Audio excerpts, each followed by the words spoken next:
Joining us now from Victoria is political commentator Michael Geoghegan to discuss some of the stories swirling about Ottawa, and obviously lots of things to talk about here, especially with these committee hearings that we touched upon.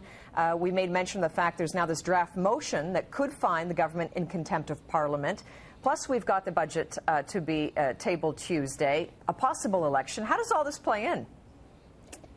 Well, you know, it's a busy week in Ottawa. I think this scandal with Carson basically sets up a dynamic where the opposition does have an opportunity to essentially pull the pin on the government before the budget.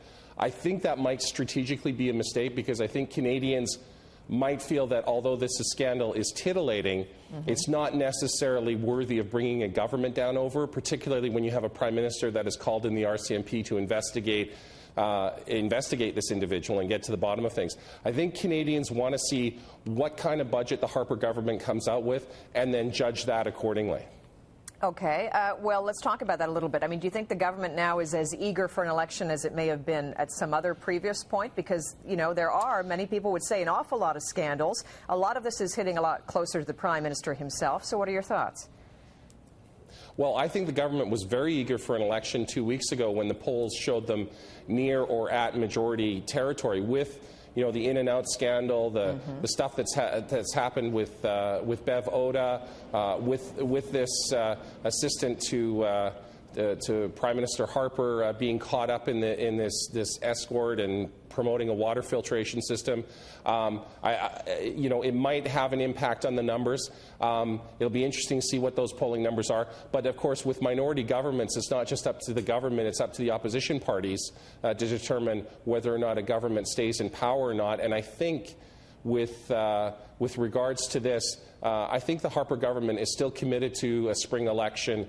They want to see if they can get a majority from the electorate, from the voters of Canada. What about just on the issue of CF-18s? Obviously, one thing the committee was looking at is, you know, whether or not the true cost of that purchase was being relayed to the public and fellow politicians. I mean, has the government caught a bit of a break here, because we're seeing the CF-18s now being deployed and used in the no-fly zone in Libya? Do you think this is going to help the government on that specific point any?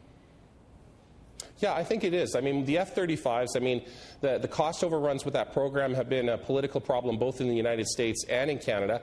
But, of course, we have to remember it was the Liberal government that first got involved with Canada putting money into the F-35 program. So it would be a little disingenuous for us, after having invested money, to then say, oh, well, we're not going to have anything to do with it, and therefore forego some of the subcontracting work that would otherwise come to Canada.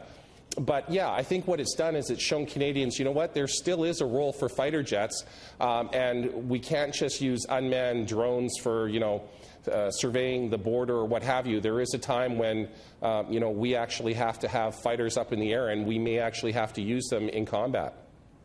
So explain to us how you think it's going to frame up. I mean, if an election does go ahead, obviously we've heard from the government time and time again, they are hoping to frame it up as still an economic issue. Who are the best stewards in terms of, leading Canada towards better economic times? The opposition clearly wants to make this an ethical issue, an issue of trust. Is that how you see the ballot question shaping up here? Yeah, I think there'll be a couple of other things added, but I think essentially you're correct. You know, the Harper government. I mean, Jim Flaherty received kudos. He was actually regarded as the best finance minister in the world by a number of his peers. He was given the highest rating. So that's obviously something the government can trade on.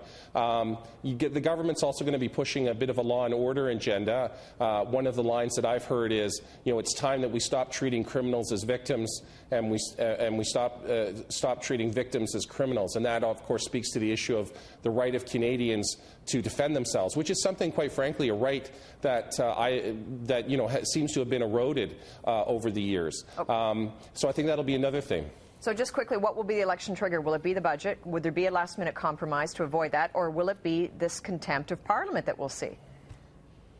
Well, I think if the opposition parties are smart, they'll let the budget come through and then go for an election. I think the reason that the Liberals and the NDP cannot continue to support the government is they keep saying that the Harper government is terrible. Well, then the question then becomes, if they're so terrible, why do you keep propping them up? So I think they've kind of reached a situation where you've had the two longest minority governments in history in a row, and I think the Harper government is going to say, hey, if you want political stability, we're the only party that's in a position to form a majority vote for us. Yeah, boy, things can change quickly, can't they? Political commentator Michael Geoghegan with us. We appreciate it. Thanks.